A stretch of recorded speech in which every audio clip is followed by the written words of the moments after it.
Hello dear students, how are you? You are welcomed in Apni Shiksha. Myself Dr. Parihar.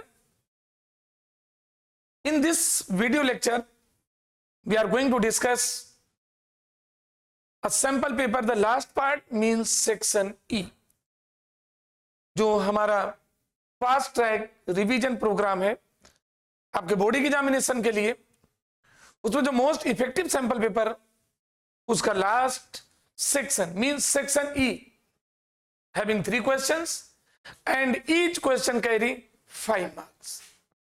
Examination के दृष्टिकोण से ये section बेहद important है। ओके, तो 5 3 जार 15 weightage of this section carry 15 marks. Okay, तो let us discuss question number 33, 34 as well as 35। Okay, इसकी वर्किंग देखिए, मैं डिस्कस कर रहा हूं इसमें सेक्शन बी को। बी क्वेश्चन पार्ट है हमारा, बी पार्ट। अब इसमें देखेंगे इलेक्ट्रोलाइट के रूप में किसे यूज करते हैं, एनोड के रूप में किसे यूज करते हैं, कैथोड के रूप में किसे यूज करते हैं। एनोड पर होने वाली ऑक्सीडेशन रिएक्शन और कैथोड पे होने वाली रिडक्शन रिएक्शन और ओवरऑल रिएक्शन, इसको कहते हैं working of any cell mean fuel cell. तो डियर स्टूडेंट, यहां पर NaOH it is used as electrolyte. Okay, ये एज इलेक्ट्रोलाइट यूज करते हैं हम। और देखिए हमें क्या करना है आगे, हमें बेटा ये भी बताना है कि एनोड के रूप में कैसे यूज करेंगे, और एनोड पे हमेशा क्या होता है, ऑक्सीडेशन। तो H2 is used as anode, H2 used as anode. Okay, and O2 is used as cathode, used as cathode. अब पूरी वर्किंग देखिए इसके ध्यान से। फॉर इलेक्ट्रोलाइट, इलेक्ट्रोलाइट की क्या वर्किंग होगी, NaOH। Dear student, it use to break into ions, ये आयंस में ब्रेक होगा, Na positive and OH negative. ठीक है, शुरुआत तो इलेक्ट्रोलाइट ही कराता है। अब आगे देखिए, 8 एनोड, एनोड पे ऑक्सीडेशन होगा। और एक चीज ध्यान रखिए, एनोड पर ऑक्सीडेशन होता है और कैथोड पे रिडक्शन। तो कोई ले लीजिए, 8 cathode. What will happen at cathode, cathode रूप में कैसे यूज किया है आपने, O2 को कैथोड के रूप में यूज कर रहे हैं, क्योंकि O2 का बेटा रिडक्शन ही होगा, ऑक्सीडेशन नहीं। तो यहां पर हमने O2 लिया, और O2 के साथ we have taken here 2 moles of water. एक सॉल्यूशन था, और मैंने ये भी बताया था बेटा इसमें इलेक्ट्रॉन गेन किए जाते हैं, कैथोड पर हमेशा रिडक्शन होता है। तो क्या कितने इलेक्ट्रॉन गेन करेगा, देखिए 4 electron, then it will convert 4 OH negative. बेटा चेक कर लीजिए, ऑक्सीजन कितने यहां पर 2 और 2 4, हाइड्रोजन कितने 2 2 जार 4 4। और क्या यहां पे क्या हो रहा है, रिडक्शन हो रहा है। कैसे आप कहेंगे रिडक्शन हो रहा है, 2 पहचान है। पहली पहचान तो यह है कि देखिए 4 इलेक्ट्रॉन गेन कर रहा है, where there is the gaining of electron, no doubt that is related to reduction. तो 2 इलेक्ट्रॉन यहां पे गेन किया, 4 इलेक्ट्रॉन OH बना। दूसरी पहचान क्या है बेटा, दूसरी पहचान है यहां पर ऑक्सीजन की ऑक्सीडेशन स्टेट 0 है, और यहां पर OH माइनस में ऑक्सीजन का ऑक्सीडेशन स्टेट -2 है। क्लियर। Now 8 anode. अब ये बेटा यहां पे देखना है कि एनोड पर क्या होता है, what is going to happen basically at anode.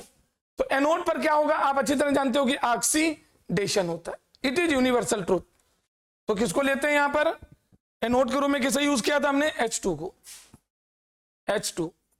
और बेटा यहां पर क्या है, ये 4 OH है, ये यहां पर हम यूज कर लेंगे, 4 OH है, we have to use here, ये H2 लिया है ना। अब यहां पर चूंकि ऑक्सीडेशन होना है, और oxidation means there is the possibility of reduction. यहां रिडक्शन की क्या होगी पॉसिबिलिटी, सॉरी ऑक्सीडेशन मतलब होता है गेनिंग करेंगे। तो कौन गेन करेंगे, ये OH निगेटिव है, इसको गेन करेंगे। कितने OH हैं, 4 OH निगेटिव, यहां पे लिया था ना ये 4 OH निगेटिव। अब चूंकि इसमें इलेक्ट्रॉन गेन किया था, तो बेटा इसमें इलेक्ट्रॉन लूज भी करेगा। एक जगह गेन किया है तो नेक्स्ट टाइम पर इलेक्ट्रॉन लूज करेगा। और लूज कहां पे करेगा, लूज करने की प्रोबेबिलिटी तो यहीं पर होगी ना, यहां पर लूज करेगा। कितना, पहले देखिए प्रोडक्ट क्या बनेगा, 4H2O। क्यों 4H2O, देखिए 4 ऑक्सीजन है ना, और एक वाटर मॉलिक्यूल में एक ऑक्सीजन होती है, और यहां पे 4 ऑक्सीजन है तो 4H2O होगा। 4 2 जार 8, तो 4, ये 4 हुआ ना बेटा, चेक करिए देखिए यहां पे 4 हो गया ऑक्सीजन, तो 4 है, हाइड्रोजन कितने, 4 2 जार 8, तो 4 यहां पर है तो 2 यहां कर दीजिए, 2 2 जार 4 और 4 8। यहां पे माइनस का कितना चार्ज, -4 है, तो ये 4 इलेक्ट्रॉन लूज कर रहा है। ये इक्वेशन फर्स्ट था dear student, this is the equation second, this is first equation and this one is the second equation. Clear, यहां पर ऑक्सीडेशन रिडक्शन था क्योंकि इलेक्ट्रॉन गेन कर रहा था, यहां पे ऑक्सीडेशन है क्योंकि इलेक्ट्रॉन लूज कर रहा है। ओके, बैलेंस है पूरा, और दोनों को क्या नीचे लिखते हैं, ओवरऑल रिएक्शन, ओवरऑल रिएक्शन।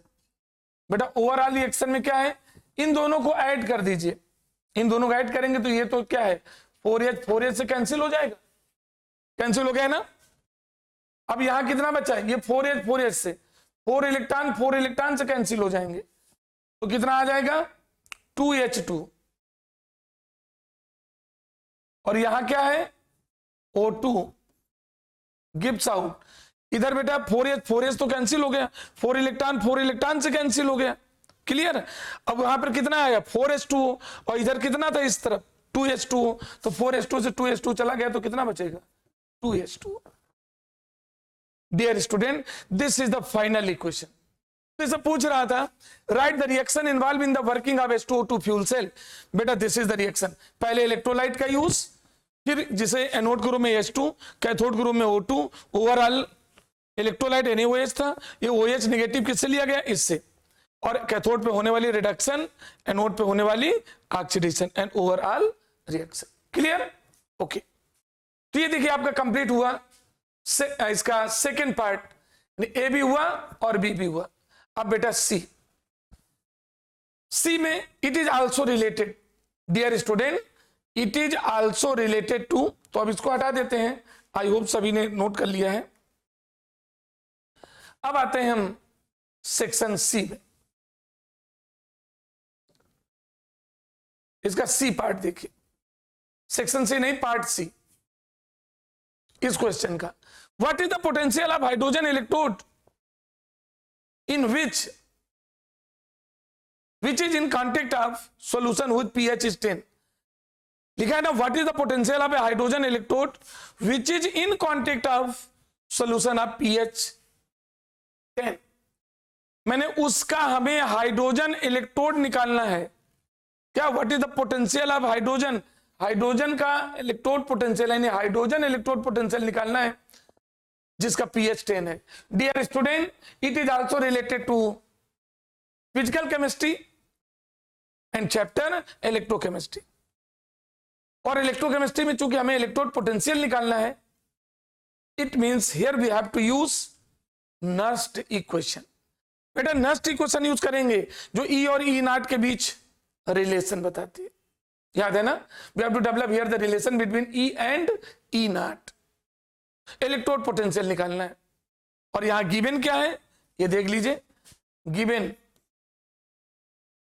कोई बात नहीं, बहुत इजीली सॉल्व करेंगे।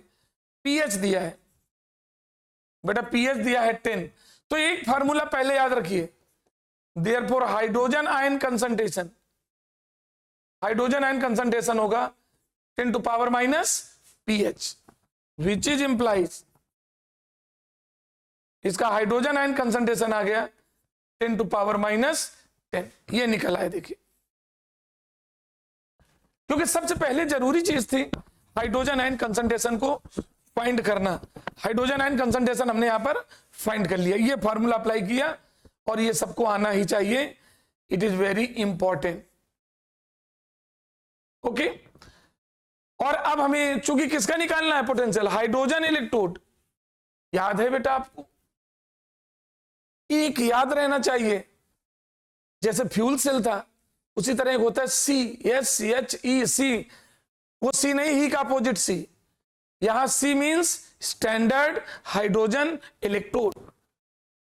याद है, हाफ सेल का काम करता है, जो एनोड का भी वर्क करता है और कैथोड का भी वर्क करेगा। तो चूंकि यहां पर हमें पोटेंशियल जनरेट करना है, तो चूंकि H2 का हमें ऑक्सीडेशन भी होता है और उसका रिडक्शन भी होता है।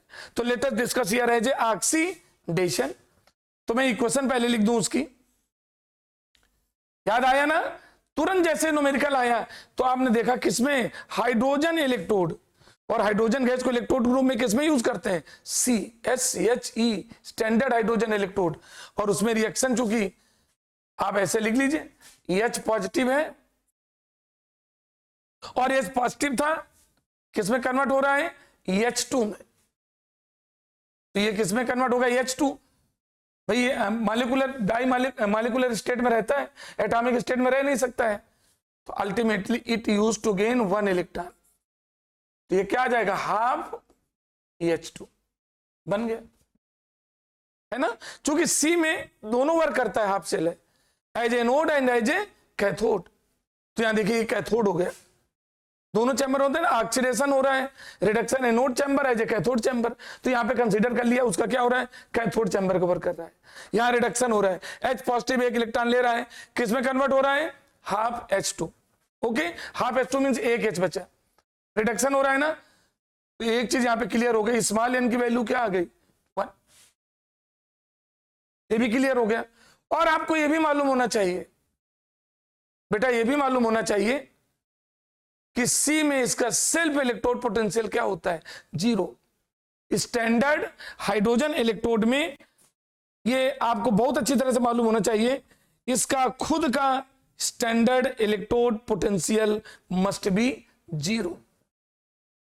यानी फॉर, मैं लिखे दे रहा हूं, for SHE standard hydrogen electrode, इसमें इसका खुद का standard electrode potential must be 0। Okay, अब आप फार्मूला अप्लाई कर दीजिए। सिंस वी नो दैट, क्या जानते हैं आप, we know that E is equal to E0 minus 0.0591 upon N log concentration of oxidant का whole upon concentration of reductant. ये बेटा फार्मूला अप्लाई करते हैं।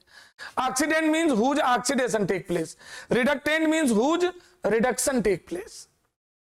किसी ऑक्सीडेंट माने जिसका ऑक्सीडेशन हो रहा है, और रिडक्टेंट माने जिसका रिडक्शन हो रहा है। क्योंकि बेटा हाफ सेल है, तो यहां देखो इसका रिडक्शन हो रहा है, स्मॉल n की वैल्यू मालूम हो गई, E0 0 है और E निकालना है, तो which is implies E is equal to, now we have to apply all the values. ये इसका तो 0 कर देंगे, E0 माइनस 0.0591 अपान n की जगह 1 कर देंगे, लॉग, अब ऑक्सीडेंट को नहीं तो वहां 1 लिख लीजिए। रिडक्टेंट कौन है, हाइड्रोजन आयन का रिडक्शन हो रहा है, और इसका कंसंट्रेशन क्या है, डियर स्टूडेंट, हाइड्रोजन आयन का कंसंट्रेशन यहां पर है ऑलरेडी 10 टू पावर माइनस, ये देखो कंसंट्रेशन लिखा है 10 टू पावर माइनस 10, है ना। तो यहां पे हाइड्रोजन आयन के डायरेक्ट क्या लिखे दे रहे हैं, समझिए, मैं यह चैन कंसंट्रेशन नहीं लिख रहा हूं, उसकी वैल्यू रख रहा हूं 10 टू पावर माइनस 10। अब इसको सॉल्व करना है, इट बिकम सो इजी, बहुत इजी हो गया। अब इसको सॉल्व करने में क्या बचा, ये देखिए, E इज इक्वल टू 0.0591 अपान 1 से कोई मतलब नहीं रह गया, और लॉग, अब इसको ऊपर ले आएंगे, लॉग 10 टू पावर 10 हो जाएगा, log 10 टू पावर 10, और ये कितना हो जाएगा 0.0591 इंटू क्या आ जाएगा log a to power b log a 10 log 10 और log 10 की वैल्यू क्या हो जाती है, log 10 की वैल्यू 1 हो जाएगी। ओके, तो log 10 की वैल्यू 1 हो जाएगी तो e इक्वल टू क्या आ जाएगा, ये 10 की वैल्यू 1 हो जाएगी log 10 की वैल्यू बेटा हमेशा याद रखना 1 होती है, और 10 का इसमें मल्टीप्लाई हो जाएगा, पॉइंट डेसिमल यहां लग जाएगा 591 volt. This is the answer. Clear? तो देखिए न्यूमेरिकल अच्छा था, और याद रखना ये numerical this is given in NCERT, in text का क्वेश्चन है ये एनसीईआरटी में। ओके, क्लियर हो गया ना? अब आगे बढ़ते हैं नेक्स्ट। अब इसको देखो बेटा आगे करेंगे, नेक्स्ट क्वेश्चन में देखेंगे और करके है, और उसी के क्वेश्चन में और पार्ट है। और में देखिए समझने का प्रयास करें। एक क्वेश्चन नेक्स्ट देख रहे हैं, ऑप्शन दिया है और आपको आइडेंटिफाई करना है कि if you are willing to do this such question और नॉट, आप ऐसा क्वेश्चन कर सकते हैं या नहीं।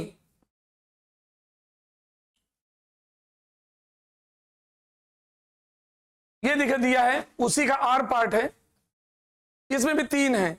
33 क्वेश्चन में 3 पार्ट थे, या तो वो कर लीजिए या तो बेटा लास्ट ये 3 पार्ट करना है। इनको भी देख लीजिए, ऑप्शन में रहता है, इंटरनल चॉइस है। क्या है देखिए, इसका पहला पार्ट देखिए, तो फर्स्ट पार्ट में आ जाइए।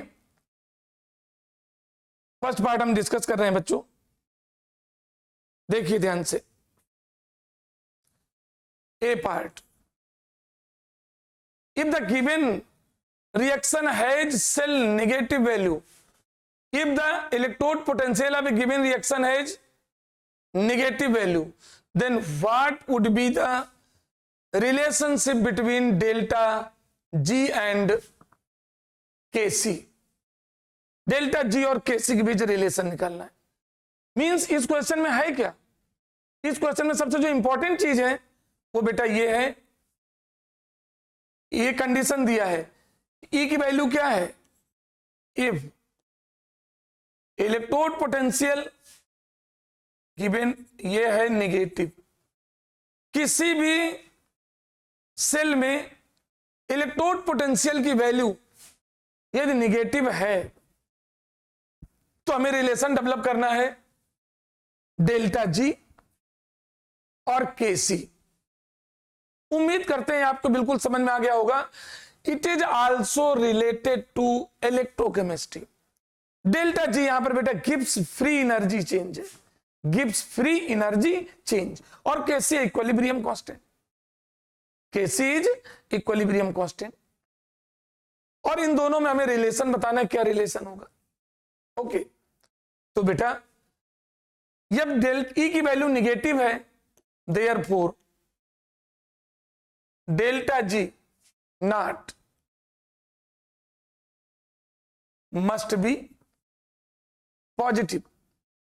ये बेटा निगेटिव है तो delta G must be positive. It is universal truth.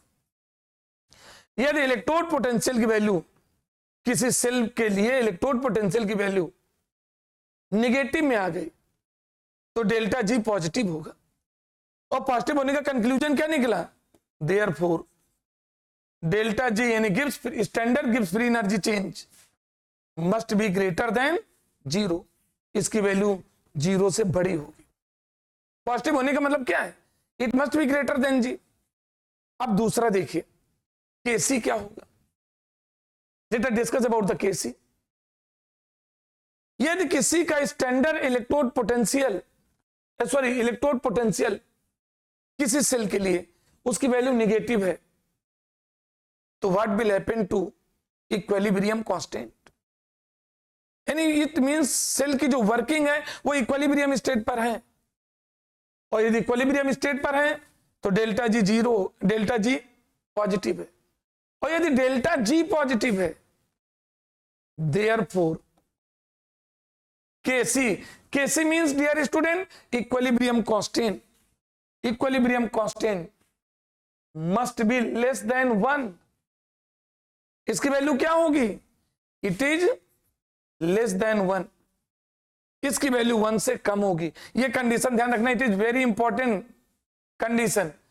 किसी इलेक्ट्रोकेमिकल सेल जो दिया है उसके इलेक्ट्रोड पोटेंशियल की वैल्यू निगेटिव आ रही है, और यदि इलेक्ट्रोड पोटेंशियल निगेटिव आ रही है तो डेल्टा जी पॉजिटिव होगी, और डेल्टा जी पॉजिटिव होने का मतलब है इसकी वैल्यू 0 से बड़ी होगी. और डेल्टा जी पॉजिटिव है, ये तभी पॉजिटिव हो सकती है जब equilibrium constant is less than 1. ये 1 से कम है. तो इसमें क्या रिलेशन हुआ? Kc 1 से, sorry, delta G 0, delta G positive तब होती है, पॉजिटिव यदि है तो Kc क्या होगा? Kc की वैल्यू होगी लेस देन 1. तो इन दोनों में क्या रिलेशन हुआ? रिलेशन साफ नजर आ रहा है. ये 1 से कम है और ये 0 से बड़ी है. इसका मतलब है delta G is greater than, therefore delta G is greater than Kc. It is so easy. Give free standard, give free energy change. Kc यहां पर क्या है सब लोग जानते हैं. This is the equilibrium constant. ये इक्विलिब्रियम कांस्टेंट है. ओके, तो ये हो गया ए का पार्ट. अब बी में क्या कह रहा है ये समझ में आ गया होगा सभी के. ओके, आगे बढ़ते हैं. Let us move towards the part, it's part B. B part क्या है, इसको हटाते हैं. अब बी पार्ट में पहुंचते हैं. ये देखिए B part. How many electrons flow through a metallic wire if a current of 0.5 ampere is passed for 2 hours. एक क्या है हमारा, it is also related to electrochemistry. ये क्वेश्चन भी इलेक्ट्रोकेमिस्ट्री आपने पढ़ा बोर्ड में क्वेश्चन. मैं सॉल्यूशन नहीं बता रहा हूं, केवल आपको भी एक्सप्लेन करेंगे आप बोर्ड में कैसे अटेम्प्ट करें इन टाइम, कैसे आपको क्वेश्चन अटेम्प्ट करना है, उस समय क्या सोचना है आपको, कैसे अपने आप को प्रोपिगेट करना है. मींस ये क्वेश्चन इलेक्ट्रोकेमिस्ट्री से रिलेटेड है. इलेक्ट्रोकेमिस्ट्री का टॉपिक क्या है? तुरंत याद किया, फैराडेज पढ़ा है. Faraday's first law as well as Faraday's second law. और उसमें क्या है, कितने इलेक्ट्रॉन फ्लो करेंगे एक मेटेलिक वायर से? करंट कितनी? 0.5 एम्पियर की करंट को 2 आवर्स तक एंटर कराते हैं. तो बी पार्ट में देखिए क्या क्या गिवन है. गिवन है यहां पर करंट है 0.5 एम्पियर. ओके, और T time is given dear student here 2 hours. 2 hours को we have to convert into second. तो 2 आवर में सेकेंड कितने होंगे? 2 में 60 का मल्टीप्लाई करो मिनट हो गए, और फिर 60 का मल्टीप्लाई कर दो सेकेंड हो गए. विच इज इंप्लाइज टी जो गलती आ जाएगा आपके सामने दिया 2 इंटू 60 इंटू 60. अब ये किस में कन्वर्ट हो गया? 2 into 60 into 60. Now it becomes second. आगे बहुत ईजी है, बड़े ध्यान से समझना. देयरफॉर इसमें कितना चार्ज होगा? Therefore total Q equal to क्या आ जाएगा? I into T. आई की वैल्यू क्या है यहां पर है? I है 0.5 और T 2 इंटू 60 इंटू 60. ओके, तो यहां पर कितना हो गया? Which is implied total Q मैंने चार्ज हो गया 1 आ जाएगा. 60 इंटू 60 3600. ये कूलाम आ गया. This is the total amount of charge. कितना आ गया चार्ज बेटा? ये देखिए पहले हमने सेकंड में कन्वर्ट किया, और फिर चार्ज का फार्मूला क्या होता है? Q equal to I into T. I कितना था? 0.5 एम्पियर था, और T क्या है आप देख रहे हैं सेकंड में कन्वर्ट किया. 2 आवर्स इंटू 60 इंटू 60 मल्टीप्लाई किया 5 टू 10 यानी 3600 कूलाम. और ये जानने के बाद बेटा अब हमें कह रहा है इसमें कितने इलेक्ट्रॉन फ्लो करेंगे, हाउ मेनी इलेक्ट्रॉन्स फ्लो. तो नंबर ऑफ इलेक्ट्रॉन निकालना है. कोई बात नहीं, एक इलेक्ट्रॉन पे चार्ज कितना होता है? नंबर ऑफ इलेक्ट्रॉन निकालना है, मोल्स ऑफ इलेक्ट्रॉन नहीं निकालना है. तो नंबर ऑफ इलेक्ट्रॉन में एक देख लीजिए. Since charge on 1 electron. एक इलेक्ट्रॉन में चार्ज कितना होता है 1.6 into 10 to power minus 19 coulomb. समझने का प्रयास करना, इट इज सो इजी। इसको एक बार ध्यान से तो देखिए, 1.6 इंटू 10 टू पावर माइनस 19, ये तो 9th से पढ़ते चले आ रहे हैं। ये एक इलेक्ट्रॉन का चार्ज है और टोटल आपके पास चार्ज कितना है 3600। Therefore number of electron Q, total Q upon charge of 1 electron, total Q है 3600, the whole upon charge of 1 electron 1.6 into 10 to power minus 19। Dear student, समझ में आ गया होगा और इसको आप सॉल्व करेंगे। ठीक है, इसको सॉल्व करके निकालेंगे 2.25 इंटू 10 टू पावर 22 आ जाएगा 2.250 into 10 to power 22 electron. This is the answer.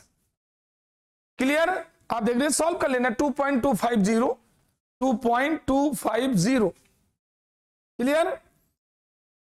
आपके सामने आंसर दिया है, you can match by yourself. तो ये भी हो गया आपका कौन सा सेक्शन ई के 33 का और जो ऑप्शन था उस और वाला बी पार्ट में आपने सॉल्व कर लिया और उम्मीद करते हैं कि आपको बहुत इजी महसूस हुआ होगा। अब बेटा इसके मूव करते हैं हम इस सेक्शन का थर्ड पार्ट मींस सी, और इट इज वेरी इंपॉर्टेंट। आपने पढ़ेंगे फॉर ए सेल, सिल्वर का AgNO3 में कन्वर्ट हो रहा है, यानी ऑक्सीडेशन हो रहा है। 0.01 m इसका कंसंट्रेशन है इस सॉल्यूशन में, यानी ऑक्सीडेशन हो रहा है। दूसरे में ये देखो, इसका किसका है, ये सिंगल लाइन है, ऑक्सीडेशन हो रहा है, ये एनोड हुआ, ये साल्ट ब्रिज का सिंबल है, और ये बेटा AgNO3 एजिम कन्वर्ट हो रहा है, तो ये कैथोड चैम्बर है। What is the EMF of this cell at 25 degree Celsius? Mean 25 degree Celsius पर आपको क्या निकालना है, इसका EMF, इलेक्ट्रोमोटिव फोर्स, यानी E निकालना है आपको, कैपिटल E। तो देखिए एक चीज बहुत अच्छी तरह से समझ लो, ये जैसे लिखा है और इसमें आपने देखा ये किससे करें, सिंपल इलेक्ट्रोकेमिस्ट्री में है, और यहां पर हमें नेक्स्ट इक्वेशन यूज करना है। हमने क्या Ag और ये AgNO3, ओके, और इसका कंसंट्रेशन देखो दिया है बेटा 0.01 m, और ये साल्ट ब्रिज का सिंबल होता है डबल लाइन, और फिर AgNO3 जिसका 1.0 m, ये कंसंट्रेशन है मोलारिटी में, ये कन्वर्ट किस में हो रहा है, Ag सॉलिड में। टेम्परेचर ऑलरेडी बेटा दिया है 25 डिग्री सेल्सियस, ओके। तो एक चीज आप जान रहे हैं ना, सिल्वर का सिल्वर नाइट्रेट में हो रहा है ऑक्सीडेशन, सिल्वर यहां 0 है, यहां +1 आ रहा है, ऑक्सीडेशन है, it means this is anode chamber, ये एनोड चैम्बर है। यहां पे देख रहे हैं सिल्वर +1 है, ऑक्सीडेशन स्टेट, यहां 0 हो रही, this is the cathode chamber. ये आइडेंटिफाई पहले कर लीजिए, anode chamber and cathode chamber, और this is the symbol of salt bridge, okay. अब चूंकि इसके क्या निकालना है, हमें E निकालना है, और E के लिए क्या यूज करते हैं, याद है next equation, E equal to E0 minus 0.0591 upon En log concentration of oxidant the whole upon concentration of reductant, okay. This, और हमें निकालना क्या बेटा, इसमें हमें ये निकालना है EMF, ये है हमारा कैपिटल E, ओके। ये कैपिटल E देखो हमारे सामने दिया है, उसको निकालना था, तो हम ये वैल्यू फिर लिख लेते हैं, E इक्वल टू देखना E0 minus 0.0591 upon N log concentration of oxidant whole upon concentration of reductant. ये देखिए, अब बेटा इसमें चूंकि क्या था, सिल्वर का ही ऑक्सीडेशन हो रहा है, एजी प्लस में जा रहा है और एजी प्लस फिर एजी माइनस में जा रहा है, इसका ऑक्सीडेशन हो रहा है, उसी का रिडक्शन हो रहा है। तो ई क्या होता है, ई आप कैथोड माइनस ई आप एनोड। सिंपली चूंकि ये तो हमें निकालना है, और ई नॉट कैसे निकालते हैं, E of cathode minus E of anode. बेटा ये हमें फाइंड करना है, E of cathode minus E of anode, this we have to calculate, ये हमें कैलकुलेट करना है। क्लियर? अब ये चूंकि सेम है ना, वही एनोड है, नेक्स्ट स्टेप में वही कैथोड है, इट मींस एक चीज तो क्लियर हो गई, ई नॉट की वैल्यू यहां पर क्या हो जाएगी, 0।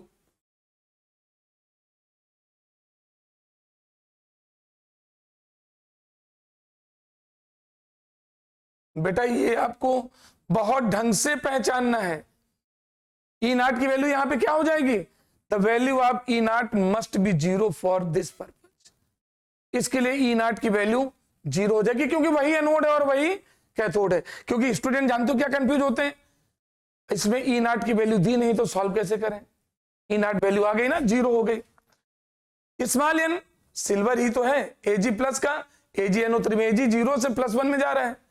अब ये भी देख लीजिए, एजी और किस में कन्वर्ट हो रहा है, एजी प्लस में। अरे एजी एनओ3 में प्लस में तो होगा, तो यहां और दूसरे में एजी प्लस एजी में जा रहा है, इसका मतलब एक इलेक्ट्रॉन ये लूज कर रहा है।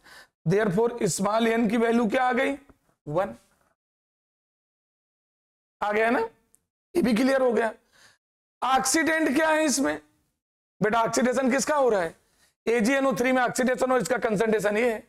रिडक्शन किसका हो रहा है, AgNO3 प्लस से 0 में जा रहा है, तो यहां पर इसका तो हो रहा है ये कंसंट्रेशन ऑक्सीडेंट का है, और ये कंसंट्रेशन किसका है, रिडक्टेंट, जिसका रिडक्शन हो रहा है। अब क्या रह गया, we have to apply the value. अब बेटा देखो वैल्यू अप्लाई करते हैं, E इक्वल टू, वहां तो लिखना नहीं, नॉट तो 0 हो गया, ओके वो तो 0 हो गया, minus E equal to nought minus, तो यहां तो 0 कर दिया, हटा दीजिए, माइनस 0.0591 अपान 1 लॉग, कौन है कंसंट्रेशन, ऑक्सीडेशन किसका हो रहा है, इसका 0.01 होल अपन, रिडक्शन किस रहा इसका, और इसका कंसंट्रेशन 1 है। Dear student, I hope each and everyone can attempt it. E equal to minus, minus तो रहेगा ही ना बेटा, there is chance of minus, minus तो रहना ही रहना है, नो डाउट।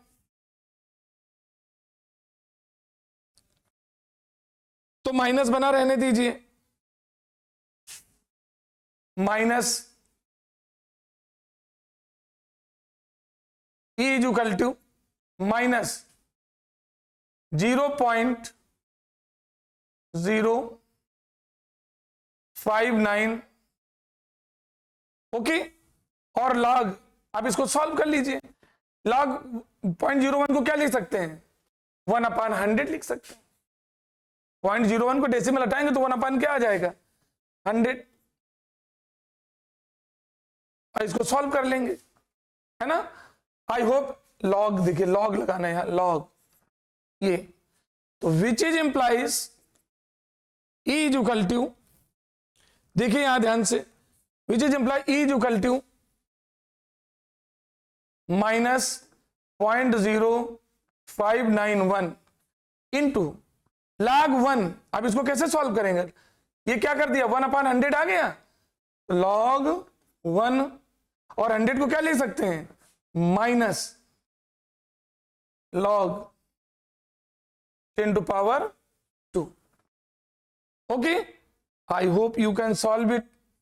माइनस 0.0591, log 1 की वैल्यू बेटा 0 होती है, और इसको क्या लिखेंगे, 2 log 10, फॉर्मूला लगा देंगे ना log a to power b, b log a 2 log 10, और log 10 की वैल्यू 1 होती है, log 10 की वैल्यू 1 होती है, तो यहां क्या आ जाएगा 2, मल्टीप्लाई करके सॉल्व कर लेंगे।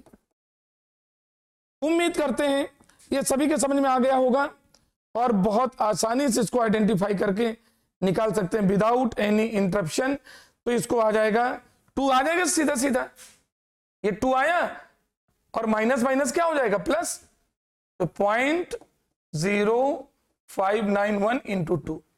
Okay, this is the answer. I hope everybody come to know how will you find out the solution. Clear? तो ये भी आपका कंप्लीट हो गया, राइट? अब आगे देखिए, नेक्स्ट आगे क्वेश्चन में मूव करते हैं।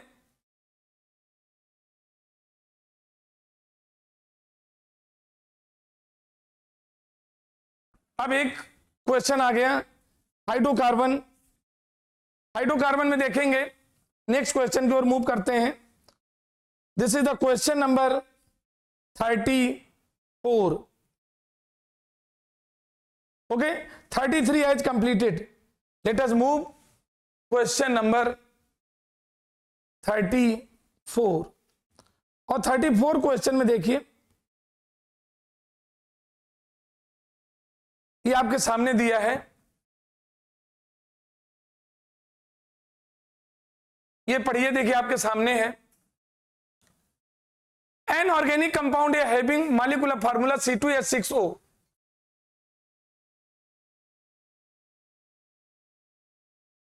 on oxidation with Na2Cr2O7 in the presence of H2SO4 produces a compound B which reduces tolerance region, जो टॉलेंस रीजन को रिड्यूस करता है। Both A and B produce a yellow solid on treatment with I2 and OH negative in the presence of any negative component. Identify A and B.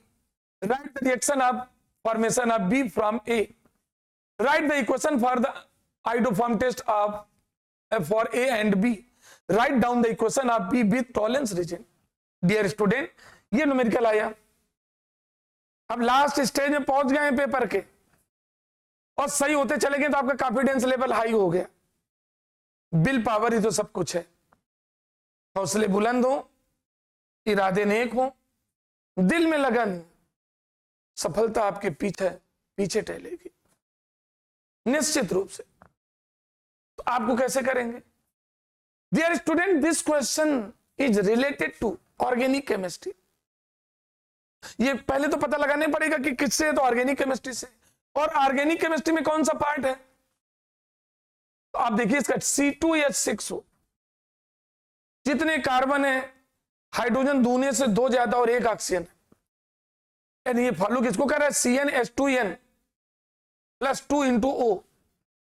जितने carbon हो, समझिए what I want to से, जितने carbon है, hydrogen उसके दूने से 2 ज्यादा है और 1 ऑक्सीजन है। तो ध्यान रखना, मींस किसको फॉलो कर रहा है? यदि क्वेश्चन फॉलो कर रहा है, ये देखिए इसमें molecular formula CnH2n plus 2 into O, ऐसा हो। देखो बेटा, इसी में C2 है और H कितने हैं? 6, 1 ऑक्सीजन है। ये देखिए, इट मींस ये क्या होगा? या तो अल्कोहल होगा, इधर इट इज अल्कोहल और ईथर, या तो अल्कोहल होगा बेटा और इट मस्ट बी ईथर। हमेशा ध्यान रखिएगा, इट इज यूनिवर्सल ट्रूथ। तो बेटा एक चीज यहां पे क्लियर हो गई, जानते हो क्या? One thing which is going to clear from here, this is related to alcohol, phenol and ether. ये बेटा आपका क्वेश्चन अल्कोहल, फिनॉल और ईथर से रिलेटेड है, इसमें कोई संदेह नहीं है। अब इसको करना शुरू करेंगे, क्या हो सकता है, कैसे इसको आइडेंटिफाई करें, कैसे जानें कि कौन सा कंपाउंड कौन क्या हो सकता है। तो बेटा ये सब तुरंत क्लियर हो जाएगा क्वेश्चन करने से ही। क्वेश्चन करने से जान जाएंगे इसकी शुरुआत कहां से हो रही है। आइए, तो चैप्टर का पता चला ना, अल्कोहल, फिनॉल, ईथर, किससे? मॉलिक्यूलर फार्मूले से। ओके, तो आइए लेट अस डिस्कस। अब बेटा यहां पर हम आगे बढ़ते हैं और ये देखेंगे सॉल्यूशन कैसे प्रोवाइड करें। तो सबसे पहले इसका देखिए solution, molecular formula, it is given C2H6O, है ना? ये देखो C2H6O, इसका मतलब क्या हो जाएगा आप गेस करेंगे। इस कंपाउंड को क्या मान लिया हमने? ए है, अकॉर्डिंग टू क्वेश्चन ये कंपाउंड ए है, तो यहां पर आगे लिखते जाएंगे देयरफॉर ए में बी, दो है आपके सामने ऑप्शन, या तो अल्कोहल होगा और या बेटा ईथर होगा, इधर अल्कोहल और ईथर। ये कैसे पता चला हमें? वही कॉन्सेप्ट बताया था, CnH2n+2 into O dot O, यानी जितने कार्बन है, हाइड्रोजन दोनों से दो ज्यादा है और एक ऑक्सीजन है, तो या तो अल्कोहल होगा या ईथर होगा। आगे कंफर्म करते हैं। On oxidation with C2Na2Cr2O7, sodium dichromate का एसिडिक मीडियम में, सोडियम डाइक्रोमेट को एसिडिक मीडियम में लेके इसका ऑक्सीडेशन कराते हैं, एक कंपाउंड बी बनता है। तो बेटा जैसे कंडीशन कह रहे हम लिख रहे हैं, ए का ऑक्सीडेशन कराया, किससे ऑक्सीडेशन कराते हैं? एसिडिक Na2Cr2O7 लेते हैं, इसको बोलते हैं हम सोडियम डाइक्रोमेट। ये सोडियम डाइक्रोमेट लिया, ओके, एसिडिक मीडियम में, तो कंपाउंड बी बना। अब ईथर होता, जरा समझिए, यदि ईथर होता तो उसको ऑक्सीडाइज कराना सोडियम डाइक्रोमेट से इजी नहीं था। तो एक तो प्रोबेबिलिटी बनी कि जब इसका ऑक्सीडेशन कराते हैं ना तो एक कंपाउंड बी बना, लेकिन दूसरा क्या कह रहा है?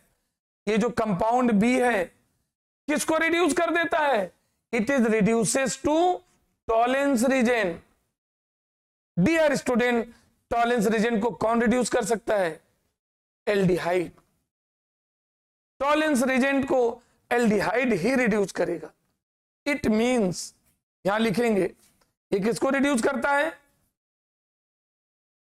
Reduces to Tollens reagent. तो देयरफॉर क्या हुआ? कंक्लूजन लिख रहे हैं, therefore B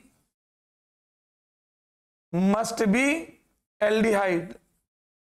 dear student, B aldehyde होगा, होगा ना, क्योंकि टॉलेंस रीजन को रिड्यूस कर रहा है, तो इससे पता चला एल्डिहाइड पक्का होगा। और यदि बी एल्डिहाइड है तो ये यूनिवर्सल ट्रूथ है।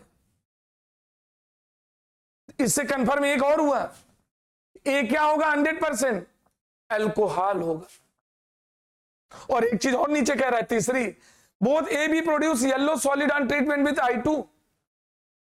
तीसरा कंडीशन एक और बता दिया, और तीसरी कंडीशन क्या है? A and B performs iodoform test, perform iodoform test. Dear student, A और बी दोनों ही आइडोफॉर्म टेस्ट देते हैं, तो ईथर की प्रोबेबिलिटी बिल्कुल खत्म हो गई। इसका बिल्कुल कंक्लूजन निकला, ए अल्कोहल होगा और बी एल्डिहाइड होगा। क्लियर हो गया ना? देयरफॉर कंफर्म हो गया, ए मस्ट बी, कौन सा अल्कोहल बनेगा? 2 कार्बन वाला अल्कोहल, और 2 कार्बन वाला अल्कोहल क्या होगा? CH3 CH2OH। And dear student, B must be 2 carbon का एल्डिहाइड, और 2 कार्बन का एल्डिहाइड कौन होता है? CH3 CHO। And I hope, क्योंकि आप बोर्ड के एग्जामिनेशन देने जा रहे हैं और बोर्ड में सिक्योर्ड है कि आपको 100 में 100 मार्क्स लाना है, बिकॉज ऑफ तभी ट्रेंड होता था कि 90 मार्क्स पहुंच गए, 95 हो गए तो अपने आप को लकी स्टूडेंट महसूस करते थे। But dear student, present time in board academic examination 100 score करना, it becomes most easy, because most of the 12th appearing student take part either JEE mains और नीट एग्जामिनेशन, और उनके लिए तो बहुत इजी नजर आएगा। बट एनालिसिस करके अब देखो, आपको याद था कि आइटोफॉर्म टेस्ट कौन कौन देते हैं। CnH2n+2 डॉट ओ, ये किसका जनरल फार्मूला होता है? अल्कोहल या ईथर का। कंफर्म हो गया अल्कोहल। कैसे? ये आपके सामने पॉइंट दिए हैं, तो अब ए का पता चल गया और बी का। अब इसके सारे हम आंसर करते हैं। क्लियर हो गया ना? अब इसके सारे आंसर हम एक्सप्लेन करते हैं कैसे करेंगे। ये सभी को क्लियर हो गया? कंडीशन आपके सामने दी है। Let us give the answer of its all the parts. तो आइए सबसे पहले ए पार्ट का आंसर देते हैं। Identify A and B and A CH3 CH2OH। Dear student, B CH3 CHO। इसको हम प्यार से एथेनॉल बोलेंगे, और this is ethanol, common ethyl alcohol, this is the acetaldehyde. Okay. Second, write the reaction for the formation of B from A. A से B को कैसे form करेंगे? See here, this is very important. क्यों? Student क्या ले लेते हैं? Na2Cr2O7 obligate to produces a compound B. Oxidation कराया है ना, लेकिन एक चीज ध्यान रखना पड़ेगा, इसमें हमें स्टेबल प्रोडक्ट बनाने के लिए केवल बी ही बनाने, आगे नहीं बढ़ना है। तो PCC और PDC भी सिलेक्ट करना चाहिए।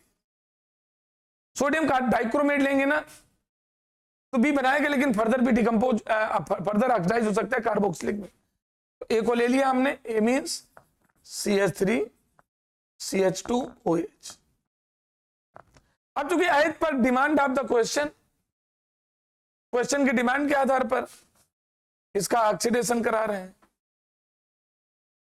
Sodium dichromate Na2Cr2O7 in acidic medium, तो बेटा ये क्या बन गया? CH3 CHO plus H2। Although इसको स्टेबल प्रोडक्ट बनाना हो तो मैं बता दे रहा हूं आपको, you have to select PCC और PDC, लेकिन कभी कभी we have to response according to questions. Okay. And second part, third part, C, write the equation for the iodoform test for A and B। Very important. एक iodoform test निकालते हैं पहले। देखिए, for A से please try to understand CH3 CH2OH। A से करा रहे iodoform से रिएक्शन का कंप्लीट रिएक्शन लिख रहा हूं, तो पहले बनेगा CH3 CHO plus HI। Balance कर लीजिए, यहां 2 लगा दीजिए। एथेनॉल बना ना। अब एथेनॉल को क्या करेंगे? CH3 फिर आयोडीन से कराइए। जब दोबारा आयोडीन से कराएंगे तो ये सब्स्टिट्यूशन, पहले में ऑक्सीडेशन हो रहा है, दूसरे में सब्स्टिट्यूशन। तो CI3 CHO प्लस क्या बन जाएगा हमारा? HI। बैलेंस करिए, 2 यहां लगा दीजिए, और नहीं, अब यहां पे 3 लगाएंगे, क्योंकि हाइड्रोजन कितने यहां सब्स्टिट्यूट हुए हैं? 3। यहां पे 3 लगाएंगे और यहां 3 लगाएंगे। Dear student, this is the आयोडल। ये आयोडल बन गया। अब आगे क्या करेंगे? जब आयोडल का फॉर्मेशन हुआ CI3 CHO, और इसकी रिएक्शन करा देंगे NaOH से। CI3 CHO allowed to react with NaOH, NaOH से रिएक्शन कराएंगे तो हमारा प्रोडक्ट बनेगा CHI3, बाई प्रोडक्ट हो जाएगा HCOONA। This is the iodoform. ये आइडोफॉर्म बन गया, राइट। तो ये देखिए मैंने क्या बनाया, कंपाउंड ए से फॉर्मेशन किया। ए कंपाउंड ए ये है, इससे मैंने बना दिया आपका फाइनल प्रोडक्ट आइडोफॉर्म, राइट। और इसी में क्या कह रहा था? बी से बनाइए, बी से भी बनाना है। तो सेकेंड स्टेप में किसको ले रहे हैं हम? ये क्लियर हो गया, आपके सामने दिया हुआ है। इसमें हमने कंपाउंड ए से आइडोफॉर्म टेस्ट परफॉर्म कराया है, यानी ए से आइडोफॉर्म बनाया। आप किससे बनाने जा रहे हैं? बी से। तो बी में कौन सा हमारा कंपाउंड बना था? बी कंपाउंड था बेटा CH3 CHO। ये कंपाउंड था। अब इससे देखिए आपके सामने बना रहे, प्लीज ट्राई टू अंडरस्टैंड। ये थोड़ा और इजी हो गया, CH3CHO, इसकी आयोडीन से कराया, सब्स्टिट्यूशन रिएक्शन हो गई, CI3CHO प्लस HI, यहां पे 3 अटैच कर दो, यहां दिस इज द आयोडल, आयोडल बना, और ये आयोडल CI3CHO, इसकी रिएक्शन NaOH से करा दिया। और जब NaOH से रिएक्शन कराएंगे तो हमारा product, main product CHI3, okay, CHI3 और प्लस बाई प्रोडक्ट वही बनेगा HCO, वही तो रिएक्शन है, एक स्टेप और कम हो गया। दिस इज द आइडोफॉर्म, ये आइडोफॉर्म बन गया, ओके। तो बी से भी बना दिया, देखिए ये कंपाउंड बी था, बी से आइडोफॉर्म बन गया। अब डी पार्ट में क्या कह रहा है, write the in the equation of B with Tollens reagent, okay. ये देखो इस किसका आंसर है, डी पार्ट का भी आंसर देना है, तो डी पार्ट का इधर लिख देते हैं ना, डी पार्ट देखिए इसका, बी कौन था, आपके सामने कंपाउंड लिखा है CH3CHO, और इसकी रिएक्शन किससे लिखना है, Tollens reagent, very important reaction. तो टॉलेंस रीजन, चलिए इसको हटा देते हैं, आपने देख लिया पूरा कंप्लीट। अब टॉलेंस, नेक्स्ट में टॉलेंस रीजन से कराते हैं, सी, टॉलेंस रीजन में आ जाइए, इसका डी पार्ट, बी था हमारा CH3CHO मींस इथेनॉल, और बेटा इसकी रिएक्शन किससे करें, Tollens reagent, you know, AgNH3 whole twice positive charge in the presence of base OH negative, ये ऑक्सीडाइजिंग एजेंट है, mild oxidising agent, this is the Tollens reagent, you should remember its formula, ये Tollens reagent है, तो हमारा बन जाएगा CH3COOH, AgPPT बनेगा, और NH3 तो रिलीज होएगी, दिस इज द PPT, इसको बोलते हैं। ये देखिए ये कंपाउंड बी था, इसका ऑक्सीडेशन एस्टिक एसिड में हो गया, और जो सिल्वर का PPT बना इसको बोलते हैं हम सिल्वर मिरर, ओके, ये बन गया। This is the complete explanation of 34th each part of question number 34। अब जरा इसमें देखेंगे, यू नो, इसका ऑप्शनल पार्ट है, ऑप्शनल पार्ट देखिए,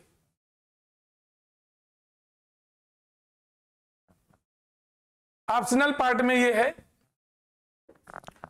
a hydrocarbon P with the formula C6H12 readily decolorize bromine on reaction with hot concentrated acidified potassium magnate solution. A single organic product Q is obtained. Q gives an orange precipitate when reacted with 2,4, ये बेटा यहां लिख गया है, don't worry, two four dinitrophenyl hydrazine, 2,4-DNP, two four dinitrophenyl hydrazine का, ये देखिए इसमें लिखा हुआ है फार्मूला, उसको समझने का प्रयास करिए, 2,4-DNP, ये, but has no reaction with Tollens reagent, 2,4-DNP से रिएक्शन करता है, लेकिन टॉलेंस रीजन के साथ कोई रिएक्शन पॉसिबल नहीं है। आपसे क्या कहा जा रहा है, इसमें आपको एक्सप्लेन करना है, identify P and Q, P और Q क्या है, write down the reaction for the formation of Q from P, write down the reaction to prepare propanol from compound Q, which compound will have more boiling point between P or Q and why? Give any one method by which Q can be converted into alkene. Okay. Dear student, जब ये question पढ़ेंगे तो आपको तुरंत पहचानना पड़ेगा आखिर ये कंपाउंड हो कौन सा सकता है, कौन सा कंपाउंड है जिसकी हम इसको आइडेंटिफाई कर सकें, जान सकें। ये हमारे मेन कंपाउंड दिया है, मॉलिक्यूलर फार्मूला इसका दिया हुआ है, क्या है? C6H12। तो ये तो क्लियर है कि ये कोई ना कोई एल्कीन होगा, साइक्लोएल्केन की कंडीशन नहीं है। जब साइक्लोएल्केन और एल्कीन दोनों का मॉलिक्यूलर फार्मूला सेम होता है, लेकिन अकॉर्डिंग देखिए ना, hydrocarbon P with the molecular, तो पी का मॉलिक्यूलर फार्मूला है, ये decolourise to bromine water, bromine water को डिक्लराइज कर देता है। इसका मतलब क्या हुआ? ब्रोमीन वाटर का रिडक्शन हो जाता है और इसका ऑक्सीडेशन हो जाएगा। आप कंडीशन देखिए, क्वेश्चन देखिए ध्यान से, कहता है डिक्लराइज टू ब्रोमीन वाटर, और ब्रोमीन वाटर को डिक्लराइज करने का मतलब हुआ कि ये निश्चित रूप से क्या है? एल्कीन है। ओके, पक्का 100% एल्कीन है। और आगे क्या कह रहा है?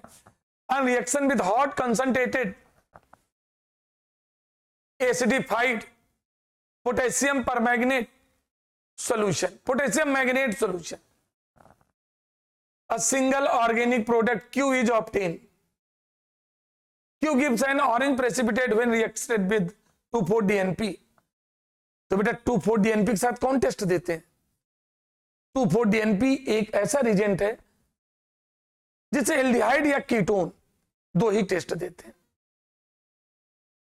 इट मींस जो Q बना है या तो एल्डिहाइड होगा या तो कीटोन हमारे सामने आए। समझने का प्रयास करना, लॉन्ग क्वेश्चन है, 5 मार्क्स, तो समझना पड़ेगा। पी था, एल्कीन है, C6H12, लेकिन कौन से एल्कीन होगा? सिमेट्रिक, एसिमेट्रिक, कहां पे डबल बॉन्ड लगा है? लेकिन उसमें कह रहा है क्या किया? इसकी कंसंट्रेटेड HD5 पोटेशियम मैग्नेट से रिएक्शन कराई, और कंसंट्रेटेड पोटेशियम मैग्नेट से रिएक्शन हो रही ना, तो एक प्रोडक्ट बना रहा है, और जो प्रोडक्ट बनाया है वो बेटा देखिए, और पोटेशियम मैग्नेट का ये भी बता दिया है, ऑक्सीडेशन स्टेट कितनी आ रही? 7। तो पोटेशियम पर मैग्नेट भी होता है 7। KMnO4 which is considered to be strongest oxidising agent, और जब KMnO4 से रिएक्शन करा दिया HD मीडियम में, तो सिंगल प्रोडक्ट बनता है, वो Q ऑब्टेन्ड। सिंगल प्रोडक्ट बनने का मतलब समझते हो ना बेटा? एक एल्कीन जो होता है ना, एल्कीन की जब हम रिएक्शन कराते हैं और स्ट्रॉन्गेस्ट ऑक्सीडाइजिंग एजेंट लेंगे और सिंगल प्रोडक्ट बन रहा है, it mean double bonded carbon atom से जो एल्काइल होंगे वो सिमेट्रिक होंगे दोनों तरफ, क्योंकि सिंगल प्रोडक्ट बन रहा है। लेकिन किसमें कितने कार्बन होंगे ये जानने के लिए एक चीज और उसमें जोड़ दिया है, सिंगल प्रोडक्ट एल्डिहाइड भी बन सकता था। सिंगल प्रोडक्ट क्या बन रहा है इससे? कीटोन, दोनों में। तो नीचे कंफर्म कर दिया कि वो एल्डिहाइड नहीं है, कीटोन है। क्यों? ये पक्की बात है कि एल्डिहाइड कीटोन में होगा। क्यों? 2,4-DNP से रिएक्शन कर रहा है। लेकिन ये एल्डिहाइड हो गया या कीटोन, तो नीचे क्लियर कर दिया ये जो 2,4-DNP से रिएक्शन कर रहा है, ये टॉलेंस रिजेंट को रिड्यूस नहीं करता है, और टॉलेंस रिजेंट का रिड्यूस ना करने का मतलब क्या हुआ? एल्डिहाइड नहीं होगा, 100% क्या होगा? कीटोन होगा। और कीटोन होने का मतलब डबल बॉन्डेड कार्बन एटम से दोनों तरफ दो दो एल्काइल होंगे। कीटोन बनने का मतलब ही हुआ। कहां से पता चला कीटोन बनेगा? इससे पता चला। यहां देखिए, ये किससे नहीं, but has no reaction with Tollens reagent. Tollens reagent से कोई रिएक्शन नहीं है, इसका मतलब है एल्डिहाइड नहीं होगा। एल्डिहाइड तो टॉलेंस देता है, ये कीटोन ही होगा। और कीटोन है तो डियर स्टूडेंट इतने आर्ग्यूमेंट के बाद जानते हो क्या है सॉल्यूशन? देखिए, इसका मॉलिक्यूलर फार्मूला दिया था Q का, M Q that is given C6H12, और हमें सिमेट्रिक बल्कि एल्काइल कंटेनिंग एल्कीन बनाना है, क्योंकि लास्ट में कीटोन बना है ना। तो देयरफॉर ये हमें this is the P not Q, ये बेटा पी का है, क्यू नहीं। समझ मेरी बात को, ये पी का होगा मॉलिक्यूलर फार्मूला। देयरफॉर अब इसका जानते हो कैसे बनाएंगे, 2 कार्बन तो कितने बचेंगे, 2 कार्बन एटम ले लें जिनके डबल बॉन्ड तो 4 बनेंगे, 4 कार्बन बचेंगे, 4 कार्बन में CH3 के 4 एल्काइल बन जाएंगे। It means P must be, समझना है बहुत इंपॉर्टेंट है। यहां डबल बॉन्ड लगा दीजिए, लगाया। अब यहां पर देखिए इन दोनों में P मस्ट बी CH3 यहां पर भी, CH3 यहां पर भी, और इधर भी क्या होगा CH3 और यहां पर भी होगा। This is the molecular formula of compound P। Check करिए 1 2 3 4 5 6 कार्बन है, हाइड्रोजन 3 3 6 और 6 6 12। Dear student kindly identify this is the structural formula of compound P। और कंपाउंड P के फार्मूला का पता चल गया तो no doubt now we have to explain all the possible reactions which are given under the condition of this question. तो देखिए इसमें पॉसिबल रिएक्शन कौन कौन से हो सकते हैं जरा समझने का प्रयास करिए। देखिए इसको, अब इसका हमें पता चल गया तो आइडेंटिफाई P और Q बना लें इससे। P तो बन गया, Q बनाए क्या बनेगा, तो देखिए पहले हम क्या कराते हैं इसका ऑक्सीडेशन। तो देखिए इसका पहला पार्ट हम सॉल्व करते हैं। पहली रिएक्शन इसके लिखते हैं क्या, formation of Q from P, Q from P।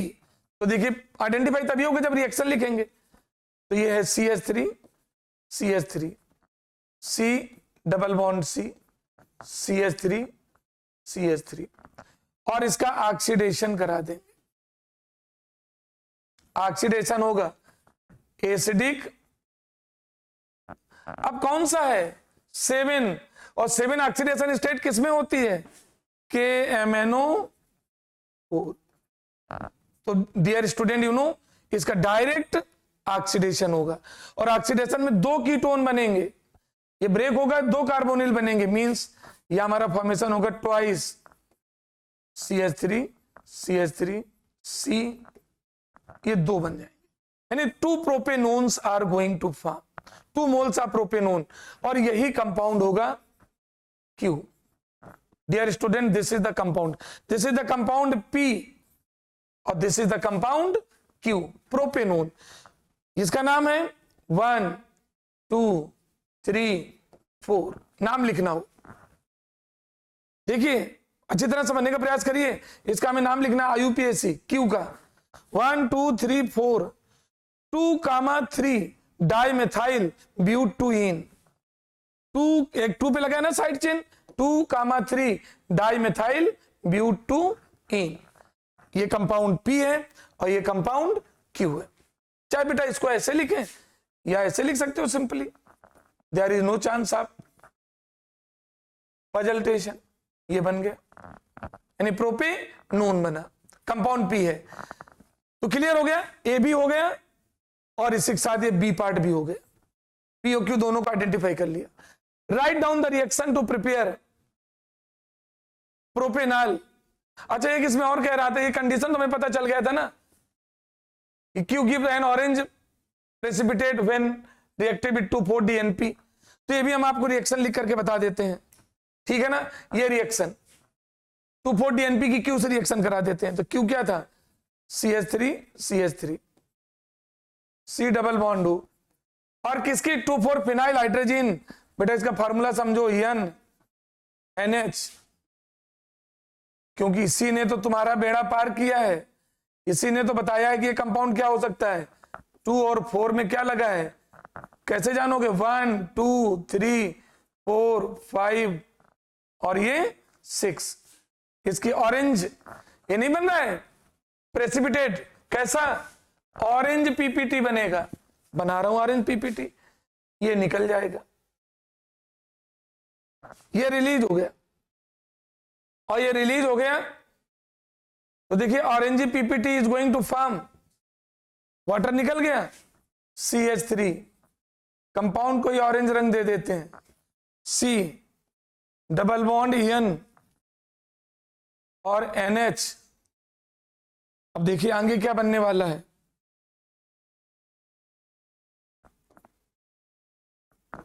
एक 2 पे हो गया और एक 4 पे हो गया और plus H2। Dear student, this is the orange PPT, orange PPT. और ये तो हमें लिखने कोई जरूरत नहीं है कि कीटोन यानी एसीटोन टोलन रीजन से रिएक्शन नहीं करेगा। अब जरा इसका सी पार्ट करा रहा हूं, प्लीज सी पार्ट देखिए, इसका C part, right down the reaction to prepare propanol from compound Q. Q से प्रोपेनॉल, हम प्रोपेनॉल बनाना है, प्रोपेन टुआल नहीं, propanol, that is very very important. Second देखिए, मैं लिखे दे रहा हूं CH3, पहले आपकी कंडीशन लिख दूं, CH3 C double bond CH3, और क्या बनाना है हमें, propanol, CH3 CH2 CH2 OH। हमें ये बनाना है, आपके सामने दिया है, अभी बना रहे हैं। अल्कोहल बना के लाना है, तो देखिए समझिए, ये इंटर कन्वर्जन कहते हैं इसको, CH3 C डबल बॉन्ड हो CH3। डियर स्टूडेंट, पहले इसका रिडक्शन करा दीजिए, लिथियम एल्युमिनियम हाइड्राइड, ये रिड्यूसिंग एजेंट ले लीजिए और इसका रिडक्शन करा दो, तो ये बन गया अल्कोहल, तो बना, लेकिन क्या बन गया, प्रोपेनॉल, प्रोपेन 2 बना है, ये प्रोपेनॉल तो बन गया, लेकिन ऐसा चूंकि अकॉर्डिंग टू कंडीशन नहीं दिया था कि प्रोपेनॉल 1 बनाना है कि प्रोपेनॉल 2 बनाना है, ये भी इसमें कंडीशन दी थी, है ना, इधर भी फॉर्म प्रोपेनॉल 1 और फॉर्म प्रोपेनॉल 2। तो इसमें कंडीशन नहीं दिया है तो हमने लिख दिया, ये बन गया सोई जी, लिथियम एल्युमिनियम हाइड्राइड, तो ये आ गया प्रोपेनॉल ही तो है, 1 2 3। कंडीशन तो थी नहीं कि प्रोपेन 1 बनाइए या प्रोपेन 2, तो प्रोपेनॉल 1 बन गया, प्रोपेन 2 है तो अल्कोहल ही ना। और इसका डी पार्ट देखिए, डी पार्ट में क्या है, which compound will have more boiling point between P and Q। Very important question बेटा, हमें इसमें क्या बताना है, 2 कंपाउंड, P का फॉर्मूला याद है आपको, डोंट वरी, P हमारा क्या था और Q क्या था, P हमारा है, समझने का प्रयास करिए बहुत अच्छी तरह से। ये देखिए,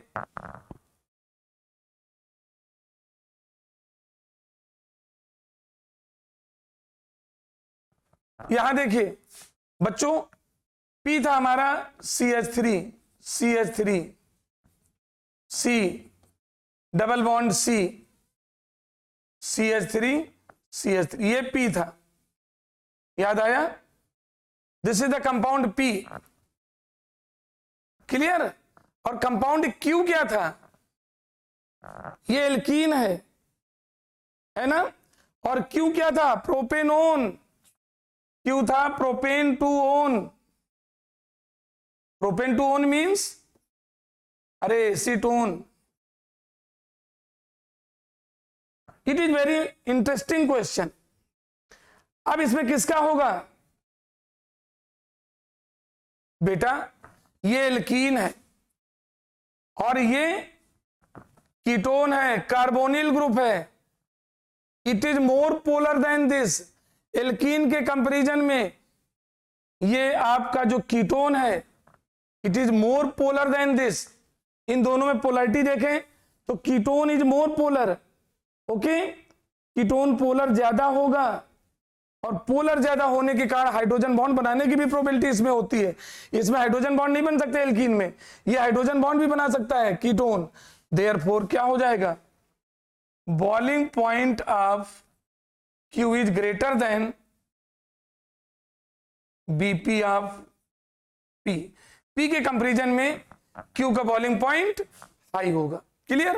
और लास्ट में give any one method by which Q can be converted into alkane. Q ketone है ना, बेटा ये समझ में आ गया होगा सभी लोगों के? समझिए, that is very important question. अब इसमें ये भी कह रहा है, क्या कह रहा है, हमें ये बताना है कि Q से हम, Q क्या था, प्रोपेनोन है, इसको एल्केन में कैसे कन्वर्ट कर सकते हैं? अभी करते हैं। डियर स्टूडेंट, आपने पढ़ा होगा क्लीमेंसन रिडक्शन, जिंक अमलगम की प्रेजेंस में एल्डिहाइड कीटोन का रिडक्शन कराएं तो it will directly convert into alkane. किसमें कन्वर्ट हो जाएगा ये? बेटा it will convert into alkane. तो आइए इसका ई पार्ट, ये है एसीटोन CH3CO या प्रोपेनोन, इसका क्या करा दीजिए, रिडक्शन। इसकी प्रेजेंस में रिड्यूसिंग एजेंट के रूप में लेंगे यहां पर zinc amalgam plus HCl, ZnHG H will H HCl, ये लेंगे। तो बेटा यहां से ऑक्सीजन एलिमिनेट होगा, उसकी जगह 2 हाइड्रोजन एंटर कर जाएंगे, CH3 CH2 CH3 plus H2, CH3 CH2 CH3 plus H2O। This is the propanone और this is the propane and it is called Clemmensen reduction reaction. Okay, clear? So dear student, this question is also completed along with optional part, right? And last question, let us discuss about the last question. Last question है answer the following. देखिए इसमें 5 part है, 1 marks to each. Why copper ion is not known in aqueous solution? Copper क्या, cuprous ion. पहला part इसका solution देखिए बेटा, it is also related to inorganic chemistry. और इनऑर्गेनिक केमिस्ट्री में कौन सा पार्ट है, D and F block element.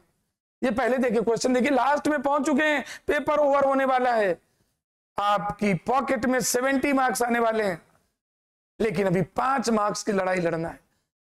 आखिरी मैदान अभी आपको फतेह करना है, जीतना है, लास्ट किला बाकी है। अपने आप के विल पावर को बढ़ाइए, तुरंत जीत जाएंगे। क्या है इसका पहला पार्ट है, this question is related to D and F block element, और यह है क्यूप्रस आयन। इसको बेटा क्यूप्रस पढ़ते हैं, +1 charge, cuprous ion. Dear student, cuprous ion unstable क्यों है?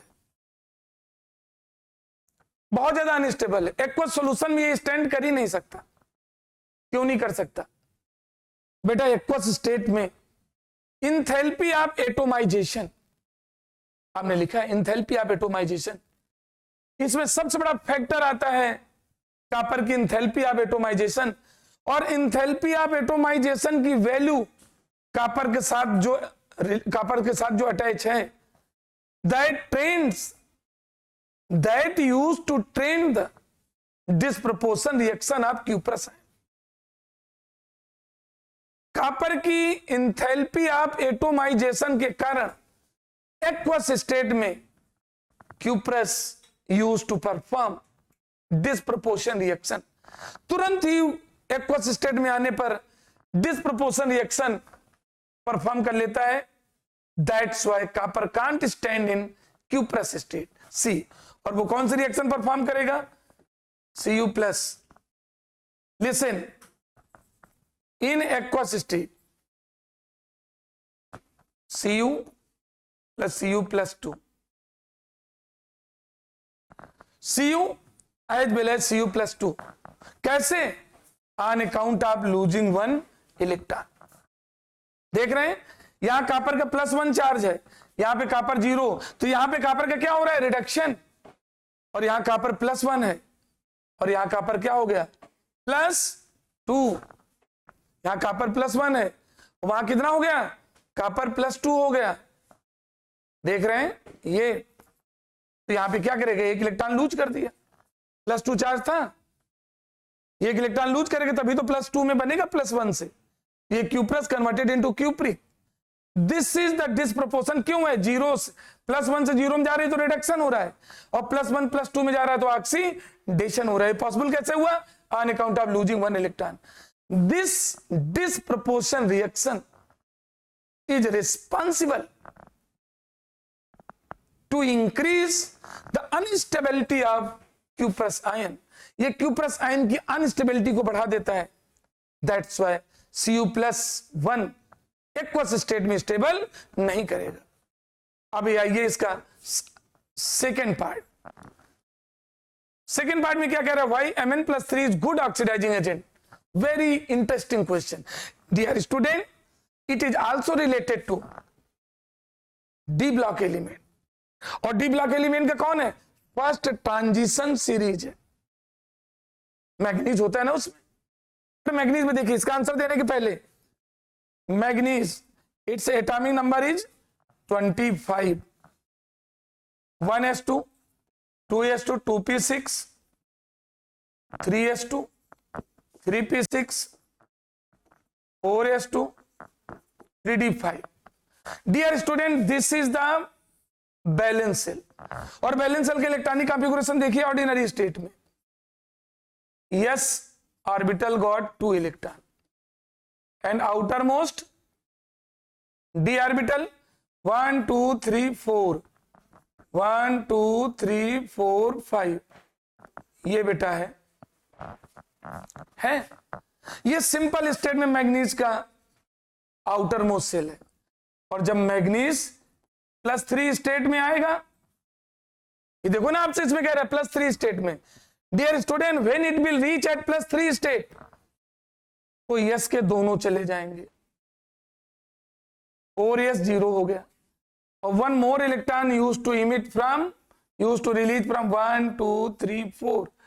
इसके 3d में से 1 चला जाएगा, 1 2 3 4, ये 3d4 बचेगा। Are you understanding? This is the condition of the valence shell of manganese and Mn+3।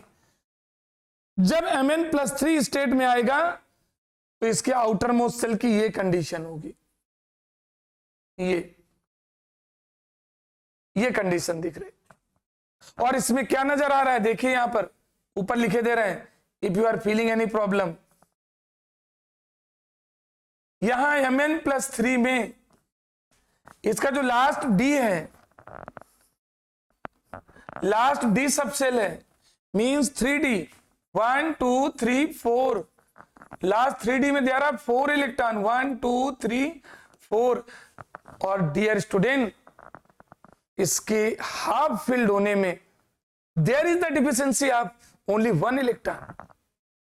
देख रहे हैं ना, इसके चूंकि हाफ फिल्ड हो जाता है ना, आउटर मोस्ट सेल यानी डी सब सेल हो, और उसमें हाफ फील्ड के 1 इलेक्ट्रॉन कम पड़ रहा हो, भाई उसकी स्टेबिलिटी किस पे डिपेंड करती है? या तो हाफ फील्ड हो या फुल फील्ड हो। हाफ फील्ड में सब में सेम स्पिन 1 अनपेयर्ड इलेक्ट्रॉन होना चाहिए, यानी 5 इलेक्ट्रॉन होना चाहिए, और हाफ फील्ड होने में कितने की? 1 इलेक्ट्रॉन की डिफिशियंसी पड़ रही है।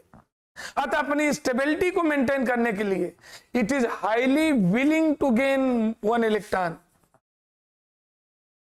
Highly willing to gain 1 electron, therefore it is, और बिलिंग इलेक्ट्रॉन गेन करना चाहता है, ठीक है ना? क्या करना चाहता है? इलेक्ट्रॉन गेन करना चाहता है, और जो इलेक्ट्रॉन गेन करता है बहुत ज्यादा गेन करना, बहुत तेजी से गेन करना चाहता है, और गेन करना चाहता है तो इसका रिडक्शन हो रहा है, और रिडक्शन हो रहा है तो फिर ये क्या होगा? Best oxidizing agent. क्लियर? ये this is considered to be the best oxidizing agent. तो ये भी हो गया इसका बी पार्ट भी। बेहद ही इंपॉर्टेंट क्वेश्चन है बी पार्ट। देखो आपके सामने सॉल्यूशन दिया है इन डिटेल, और इससे भी ज्यादा बहुत इंपॉर्टेंट है इसका नेक्स्ट पार्ट, और जो उसका नेक्स्ट पार्ट है ना, दैट इज सी पार्ट। और सी पार्ट में बहुत ध्यान से समझना है। क्या? Ni+2 is more stable than Pt+2, whereas Pt+4। more stable. Na+2 is more stable than Pt+2, whereas Pt plus 4 is more stable than Na+4. क्या इंपॉर्टेंट क्वेश्चन, दिस इज, बड़े ध्यान से इसको पढ़िए, it is one of the most important question. आप समझिए, this question is also related to D block element. और D block element में first transition series, first transition का शक्ति वक्रम फेंको निकुंजन उसी की है. तो यहां कह रहे हैं, यहां जो Na+2 है ना, वो Pt+2 से ज्यादा स्टेबल है, लेकिन अगले क्षण में कह रहा है Pt का जो +4 होता है ना, वो Na+4 से ज्यादा स्टेबल है. जब ये क्वेश्चन स्टूडेंट के सामने आता है तो ये कंफ्यूजन हो जाता है, कंफ्यूजन उसे ये रन करता है कि आखिर इसमें रखें क्या, कैसे करें. अब ये बड़ी चैलेंजिंग बात आ जाती है, कैसे इसका सॉल्यूशन फाइंड आउट करें, किस तरह से निकालें. Dear student, it's solution is based on ionization enthalpy. Nickel की first two ionization enthalpy, nickel की Na+2 है ना, Na+2 की फर्स्ट टू आयोनाइजेशन एंथैल्पी की वैल्यू Pt+2 से ज्यादा होती है. मींस इसका आंसर आयोनाइजेशन एंथैल्पी पर बेस्ड है. वो पढ़ा ना, first ionization enthalpy, second ionization enthalpy. तो निकिल की जो फर्स्ट टू आयोनाइजेशन एंथैल्पी है भाई, +2 आया है ना, एक पहले इलेक्ट्रॉन लूज किया होगा और एक बाद में इलेक्ट्रॉन, पहले तो फर्स्ट आयोनाइजेशन एंथैल्पी, दूसरा इलेक्ट्रॉन लूज करेंगे तो सेकंड आयोनाइजेशन एंथैल्पी. तो निकिल की फर्स्ट टू आयोनाइजेशन एंथैल्पीज का जो सम होता है, पहले की दो आयोनाइजेशन एंथैल्पीज का सम क्या होगा, अधिक होगा या कम होगा. बेटा स्टेबिलिटी के लिए आयोनाइजेशन एंथैल्पी की वैल्यू जितनी कम होगी, स्टेबिलिटी उसकी उतनी ही ज्यादा होगी. क्यों? आयोनाइजेशन एंथैल्पी होती क्या है जानते हैं? There is no need of confusion. तुरंत जाइए इसके बेस में. The amount of energy which is required to withdraw one electron from the outer most shell of any isolated gases atom is known as ionization enthalpy. यदि ionization enthalpy में energy जिसमें ज्यादा निकालनी पड़ेगी तो उसकी वैल्यू हाई होगी, है ना, और जिसकी कम होगी तुरंत निकल आया, तो स्टेबिलिटी भी लीड करेगा. यहां पर Na+2 की दो इलेक्ट्रॉन निकले ना, तो फर्स्ट टू आयोनाइजेशन एंथैल्पीज का sum is lower than first two ionization enthalpy of Pt+2. Answer इसका लिख लीजिए, बहुत इंपॉर्टेंट है. The sum of first two ionization enthalpies of Na+2 is lower than Pt+2. So Na+2 is more stable than Pt+2. Okay, ये इसका हो गया. और दूसरे में केस में क्या कह रहा है, Pt+4. अब देखिए 4 इलेक्ट्रॉन की बात कर रहा है, तो वहां पर क्या होगा बेटा, 4 है, इसका मतलब फर्स्ट आयोनाइजेशन एंथैल्पी, एक साथ दो इलेक्ट्रॉन नहीं निकलते. First ionization enthalpy, second ionization enthalpy, third ionization enthalpy, 4 ionisation enthalpy. तो अब तो दूसरा आंसर आपको लिखने में बहुत इजी होगा. बेहद इंपॉर्टेंट है ये. आप अपने आप को चेक करिए, क्या ऑर्डिनरी स्टेट में इसके प्रति आप पूरी तरह से अवेयर थे? नहीं. अब हो जाइए. इसका आंसर आप दे सकते हैं। ये मोर स्टेबल क्यों है, इसका मतलब क्या हुआ, एंड या but first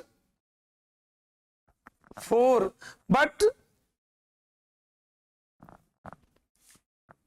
but first 4 ionization enthalpies sum of whose Pt plus 4 is lower than sum of first 4 ionization enthalpy of Ni plus 4. Okay, therefore Pt plus 4 is more stable than Ni plus 4. Clear? Dear student, it is very very important question, most important question. हमेशा ध्यान रखना, इस तरह के जब question आते हैं तो उसका आंसर आयोनाइजेशन एंथैल्पी पे होता है।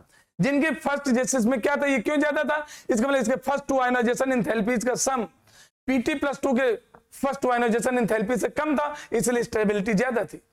लेकिन Pt plus 4 में प्लस 4 प्लेटिनम के फर्स्ट 4 आयोनाइजेशन एंथैल्पीज का सम निकिल की फर्स्ट 4 आयोनाइजेशन एंथैल्पीज से कम होता है, therefore Pt plus 4 is more stable than Ni plus 4. Okay, and now next question, next part है D. C तो पूरा कंप्लीट हुआ ना, अब late us discuss about the solution of D part. It is so easy. Explain the observation. Zinc, cadmium and mercury are quite soft and have low melting point. आखिर ऐसा क्यों है? ये जिंक फैमिली के element हैं, जिंकड है जी, याद है आपको? जिंक फैमिली के एलिमेंट, ये बेटा क्वेश्चन किससे रिलेटेड है, D and A block element, आना है 5 मार्क्स का उससे एक क्वेश्चन। इस तरह से क्वेश्चन और भी होंगे, लेकिन एक क्वेश्चन 5 मार्क्स का इसके पार्ट्स में होंगे। बेटा D and A block element में सारे ट्रांजिशन एलिमेंट होते हैं except to zinc family. Zinc family के एलिमेंट नॉन ट्रांजिशन में आते हैं, वो ट्रांजिशन नहीं होते हैं। क्यों नहीं होते? उनकी weak outermost d subshell fulfil होती है।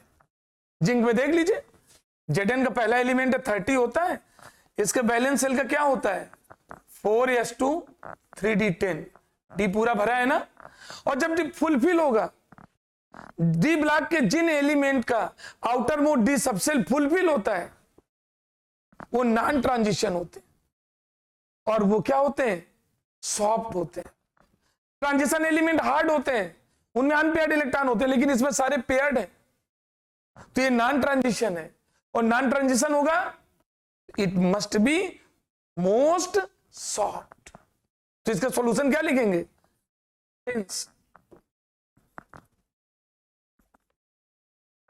Zinc family elements have fulfilled outermost d subcell,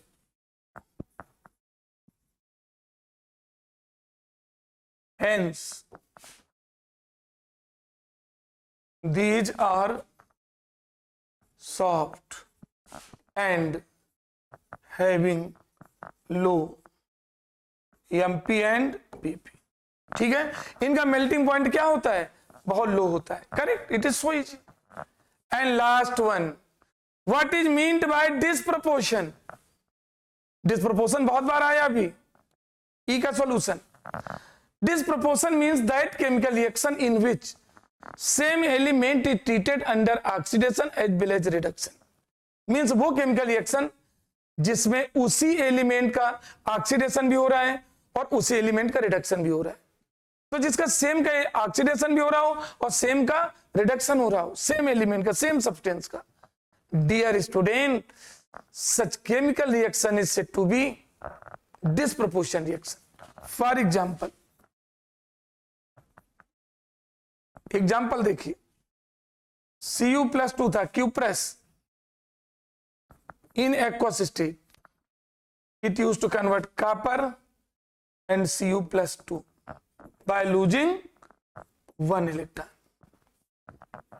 यहां +1 से 0 में जा रहा है और यहां +1 से +2 में आ रहा है, तो इसका इसमें हो रहा है क्या, Cu+1 का Cu में रिडक्शन हो रहा है, ओके, और Cu+1 का Cu+2 में ऑक्सीडेशन हो रहा है। तो this is the example of disproportion reaction. Clear? तो ये डियर स्टूडेंट मैंने डिस्कस किया most effective result oriented sample paper fast track revision program के अंतर्गत, और इससे आपको केवल इसका सॉल्यूशन ही नहीं फाइंड किया, 35 क्वेश्चन का सॉल्यूशन नहीं था, ये क्वेश्चन जिन जिन चैप्टर से रिलेटेड है, लगभग सभी चैप्टर के थे, और उनके जो टॉपिक थे उन टॉपिक को मैंने थॉरोली एक्सप्लेन किया। और मैं अब नेक्स्ट वीडियो लेक्चर में एक next most effective practice paper लेकर आएंगे, जो आपके लिए एग्जामिनेशन, बोर्ड एग्जामिनेशन के लिए वरदान साबित होगा। That will be panacea for your bright career. Thank you.